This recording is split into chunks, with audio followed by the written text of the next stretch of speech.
There have been many movies in time. We've seen a lot of bad ones recently. Oh yeah, Kangaroo Jack, Mario, Morbius, There are probably a couple other ones, but including some ones that I saw myself, like Fear.com and An American Werewolf in Paris. But two studios decided to make and release a movie by someone who didn't want to make this movie, but decided to make it the worst possible thing in existence. And ladies and gentlemen, 20th Century Fox and Regency Enterprises gave us this. How do you... okay, I don't know where to start. This movie broke me physically, emotionally, and spiritually. I just... oh my god. This movie had a goal, and it accomplished that goal with flying colors. Flying colors with a capital F and C. Yeah, gosh, it's truly an experience to watch this movie. Yes, it is.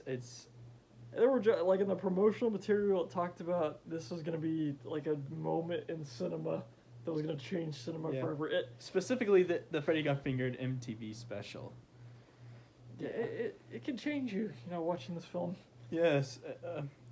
Okay, what should we talk about? It's just even just the premise. There's not really even like a premise in this movie. It's like SNL skits all put into a 87-minute runtime. Yeah, it's true. There's just tons of random stuff happening all over the place in this movie. There's no cohesion. There's no storyline really. Like there's a little bit of a story, but it's just all over the place. No. All right, I'm not gonna describe this scene because I don't want to get in trouble. I don't want to have my channel get taken down. But there's a scene that involves a horse, and the moment it happened, Thade and I were just covering our faces, and we were just in physical and mental pain. Yeah, I say, watch this movie. I've actually physically cringed to parts of the movie. Me too. My gosh. This is it's truly a sight to behold. I guess we need to talk about the acting. I mean, with what they're given, the actors actually didn't do really that bad of a job. Yeah. They seemed pretty good. We'll start with Tom Green, the titular main character, and Gord or whatever his name is. Yeah, and the writer and director of this. He tried. Yeah, he tried. He wanted to make this bad, and it was pretty bad. Yeah. I mean, there actually were some funny moments. He seemed pretty funny in some instances, in some instances. But yeah, what would you think was a genuine funny moment? I think the sausages part. That part was actually kind of funny. I think. There's also some other moments when they were having the dinner party. I think that part was actually kind of funny. Oh yeah, the kid just constantly getting. Yeah, there were some running gags that were kind of funny throughout the movie. Yeah, and also that. What a way to end a film! Just have someone get. Yeah, the ending part was actually very funny. We just showed the American flag behind him. So we had a sign behind us "Where's this movie gonna end?" And it actually just ends out of nowhere. And also just his girlfriend in the movie. That was just. Yeah. Also a true love story for the ages. Yeah, it was. I wouldn't want to be in a situation like that. I just. Well, I mean, I don't want to feel uncomfortable with someone trying to force a. Just gonna. Yeah, you're just gonna have to look up some clips yourself or something because, gosh, you can't really describe them. Or watch the film if you're brave enough to. Yeah, if you're brave and you want to spend money on this. I had to spend. I had to spend $1 or $2 on this at a thrift store. But at least it wasn't that much money. If this was 20, then I'd have to think about this. And going to a theater to watch this, I couldn't imagine just actually watching this in 2001. Yeah. Oh my gosh. Yeah. So it talks about it was the most original comedy of the year. I mean, you could say that much. It actually Yeah. was. It had a lot of original ideas that I don't think would be tried in. And it wasn't based on anything. It truly is an original movie. You know, there needs to be more movies like this made. You know, original ideas just carried out on a massive scale. Yeah, the absurdness that Tom Green adds to this film is just, I don't know, like working at the cheese factory. The travels to like California, stuff he sees on the way. I don't know. I'm broke. I'm broke like Gord in this film. I spent $1 million. No, I actually didn't. But Tom Green, no, the studio. Somehow I'm trying to wrap my head around this, but how would someone who's had such a good track record in the industry like Arnold Milchan approach Tom Green, give him $14 million to make this? Yeah, this is from the same guy who gave us Heat, LA Confidential, Once Upon a Time in America, The King of Comedy, JFK, just some films a lot of people know, and yet he decided to produce this. Why? Like what thought process like went into making this? You know. But I mean, you know.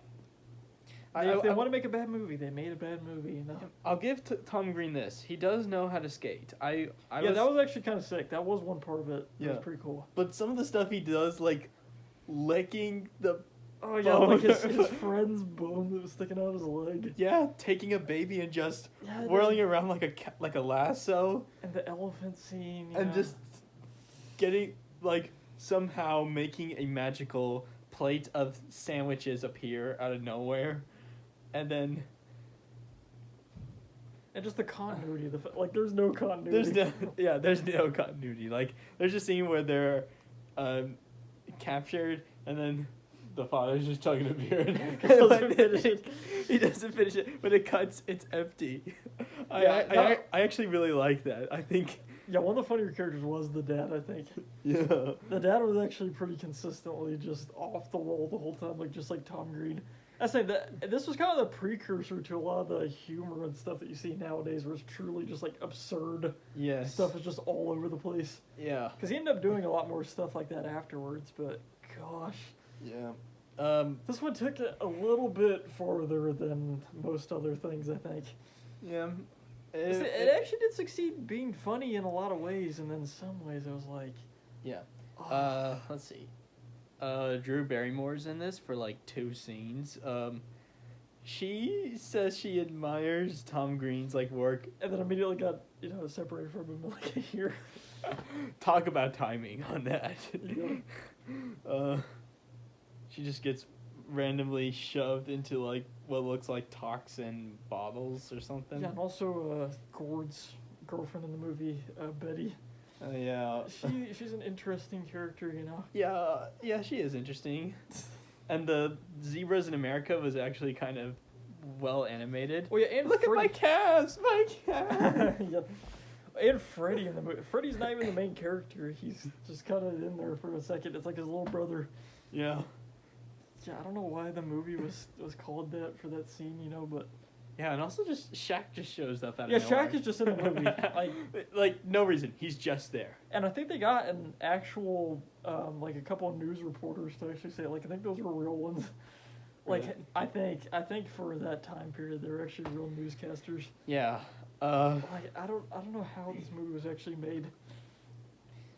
The comedy craze was getting big in the early 2000s, and this kind of is a parody of it, like a very absurd, like to the maximum level parody of that kind of style. I think there's so many line deliveries that just like you can't help but think, how is this in here? Yeah, I think though the ending was actually very funny, like the way it was paced, it just randomly. Yeah, I don't think I could say another fucking thing about this. My brain is rotten right now. Yeah, this is true. This is a brain rot movie. Yes, this movie's awful. It's really awful, but it's an experience. Yeah, it's gonna leave you rotten. It's gonna leave you questioning life more. Like, how so many movies get canceled today. And then this got greenlit. Yeah, and at one point, like, there was a time where you'd see something like this would get made. We wouldn't get something like this. Yeah, 100%. There's no way this is made today. Yeah. Gosh. I just... Hey, but this at least helps you appreciate, other films after seeing this. You're just like, okay, Yeah. wow. Yeah, and it's kind of interesting to, like, say you have a DVD collection, like I do.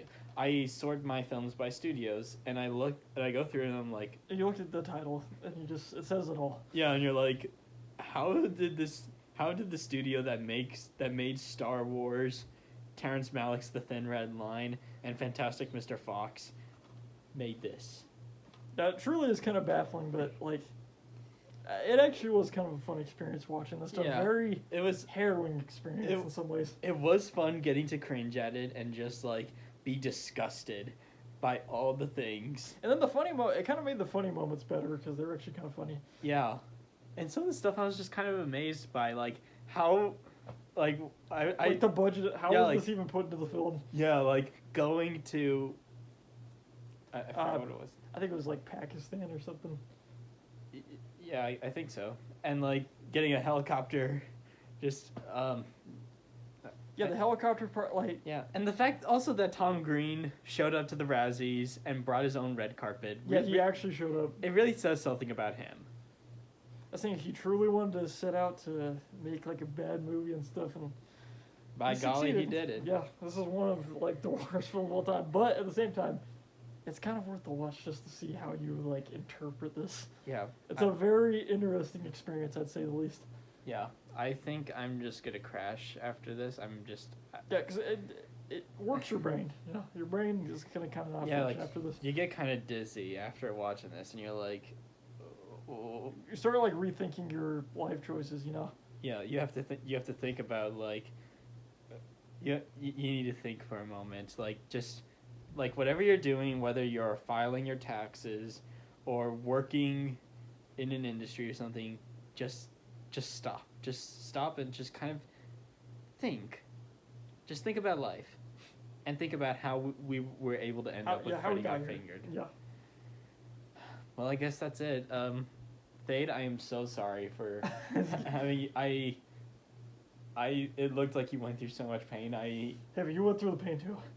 So, it was an experience for the both of us. We're pog champs. Yeah, we made it through. We made it through this film. Yeah. Truly one of the movie viewings of all time. And truly one of the films of our generation. Of the century, in fact. Yeah, of the 21st century. I mean, like, kicking off this century, this was one of the, like, pieces of media that might be looked back in history. Yeah. It's truly, it brings a tear to my eye that such a film like this could be made. Well...